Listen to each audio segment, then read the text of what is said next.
Yes, I'm here po para i-explain sa inyo kung ano po yung kagandahan ng isang account versus tatlong accounts. So, i-explain ko po ito, hindi po para paglabasin po kayo ng malaking pera, pero dahil dito po kayo kikita ng mas malaki. So, ayan po. So, but if you want to earn big, start big po. Try po natin yung multiple heads or multiple heads program po natin. So, explain ko na po. Example po, isa lang po yung account natin. 2998 or 3998. Possible po na isa nyo pong account, meron pong left and right. So, possible po na magkaroon po kayo ng 20 na tao sa left and then 20 na tao sa right. So, ayan po. So, di ba po ang pairing po natin is 700 pesos.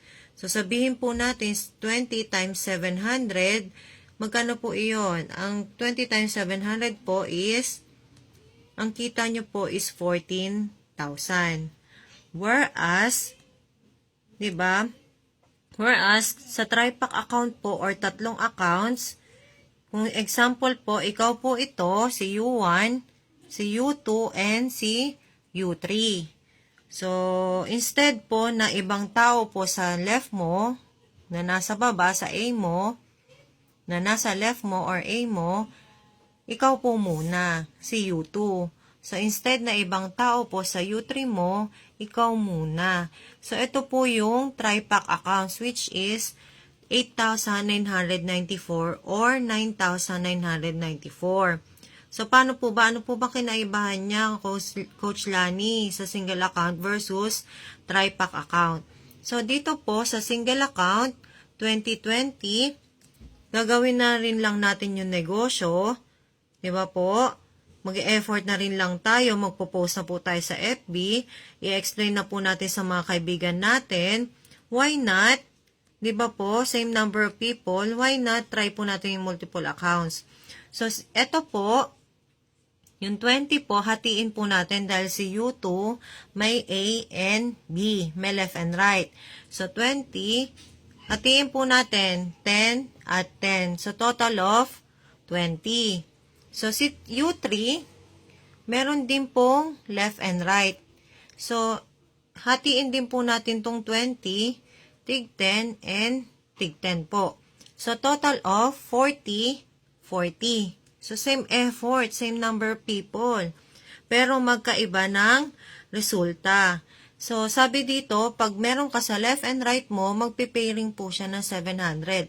So, ito po, magpipairing 10 times 700, may 7,000 po sino? Si U2. Paano po kung ibang tao po ito? Diba po? Sayang naman. So, si U3, meron ding 7,000. Diba po? So, kung ibang tao din po ito, sayang din po ulit. So, si U1, A and B po niya, si U2 and U3. So, automatic po, magpipairing po itong 20 at 20 po.